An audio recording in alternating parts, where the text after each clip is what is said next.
Selamat berjumpa kembali Bapak Ibu Saudara-saudari umat beriman terkasih dalam Tuhan. Salam sehat berlimpah berkat. Hari Rabu tanggal 23 Oktober 2024. Saudara Agus CSSR mengajak saudari-saudara merenungkan kutipan Injil Lukas bab 12 ayat 39 sampai 48. Kita mendengarkan sabda Tuhan. Dalam nama Bapa dan Putra dan Roh Kudus. Amin. Pada suatu ketika berkatalah Yesus kepada murid-muridnya, "Camkanlah ini baik-baik. Jika tuan rumah tahu pukul berapa pencuri akan datang, ia tidak akan membiarkan rumahnya dibongkar. Hendaklah kalian juga siap sedia, karena Anak Manusia akan datang pada saat yang tidak kalian sangka-sangka." Petrus bertanya, "Tuhan, kami sajakah yang kau maksud dengan perumpamaan ini, ataukah juga semua orang?" Yesus menjawab, "Siapakah pengurus rumah yang setia dan bijaksana, yang akan diangkat oleh tuannya menjadi kepala atas semua hambanya, untuk membagikan makanan kepada mereka pada waktunya? Berbahagialah hamba yang didapati tuannya sedang melakukan tugasnya ketika tuan itu datang. Aku berkata kepadamu, sungguh tuan itu akan mengangkat dia menjadi pengawas segala miliknya. Tetapi jika hamba itu jahat dan berkata dalam hatinya, tuanku tidak datang-datang, lalu ia mulai memukuli hamba-hamba lain, pria maupun wanita, makan, minum, serta mabuk, maka tuannya itu akan datang pada hari yang tidak disangka-sangkanya dan pada saat yang tidak diketahui, dan tuan itu akan membunuh dia, serta membuat dia senasib dengan orang-orang yang tidak setia. Hamba yang tahu akan kehendak tuannya, tapi tidak mengadakan persiapan atau tidak melakukan apa yang dikehendaki tuannya, ia akan menerima banyak pukulan. Tapi barang siapa tidak tahu akan kehendak tuannya dan melakukan apa yang harus mendatangkan pukulan, dia akan menerima sedikit pukulan. Barang siapa diberi banyak, banyak pula yang dituntut daripadanya. Dan barang siapa dipercaya banyak, lebih banyak lagi yang dituntut daripadanya." Demikianlah sabda Tuhan. Bapak Ibu, saudara-saudari umat beriman terkasih dalam Tuhan kita Yesus Kristus. Di beberapa tempat, beberapa paroki, ketika ada pemilihan ketua lingkungan, ketika ada pemilihan prodiakon,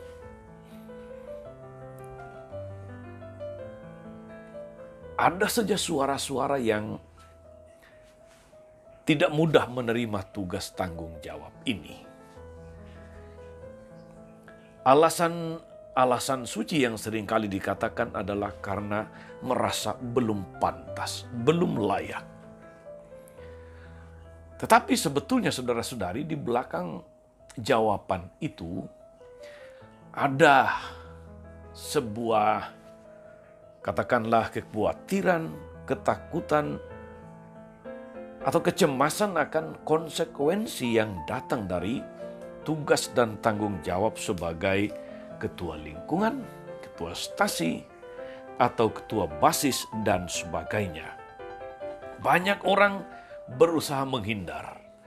Banyak orang tidak mau dipilih dengan macam-macam alasan, bahwa dia belum layak, bahwa bapak yang itu, ibu yang ini lebih layak, dan sebagainya. Kebanyakan umat mau menjadi umat biasa saja. Mereka tahu akan apa konsekuensi menjadi pemimpin lingkungan, menjadi pemimpin stasi, menjadi pemimpin basis, dan sebagainya. Pertanyaannya saudara-saudari adalah, mengapa banyak orang tidak mau menjadi ketua lingkungan atau tidak mau menjadi prodiakon? Yang ditolak bukan jabatan itu sendiri, melainkan orang tidak mau menanggung beban atau konsekuensi atau tanggung jawab yang menyertai tugas dan jabatan itu. Mungkin juga karena tugas-tugas sebagai ketua lingkungan tidak mendatangkan keuntungan materi. Menjadi ketua lingkungan, ketua basis, ketua stasi itu tidak ada gajinya. Barangkali itu juga salah satu yang menjadi faktor mengapa orang tidak mudah untuk bersedia menerima tanggung jawab ini. Belum lagi kadang-kadang harus korban waktu, korban materi, korban tenaga karena tugas dan jabatan ini.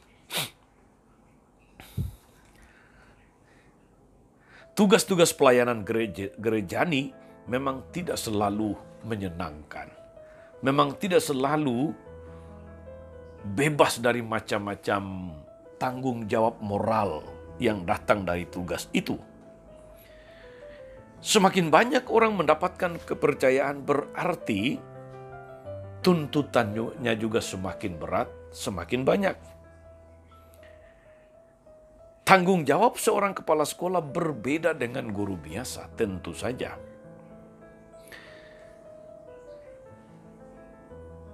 Guru biasa juga punya tanggung jawab yang tidak sama dengan, katakanlah, pesuruh sekolah. Atau katakanlah cleaning service di sekolah, petugas perpustakaan, dan sebagainya. Tidak mudah. Antara guru wali kelas dan petugas tata usaha, tanggung jawabnya juga berbeda. Kita tidak bisa lari dari tanggung jawab jika kita sudah dipercayakan untuk menjalankan tugas pelayanan kita. Yesus katakan, atau Yesus meneguhkan kita dalam Injil hari ini, saudara-saudari, akan tanggung jawab, akan konsekuensi yang muncul dari macam-macam tugas, macam-macam jabatan, status, dan tanggung jawab. Barang siapa diberi banyak, banyak pula dituntut daripadanya. Barang siapa dipercaya banyak, lebih banyak lagi yang dituntut daripadanya. Saudari dan saudara, karena itu janganlah kita suka lari dari tanggung jawab.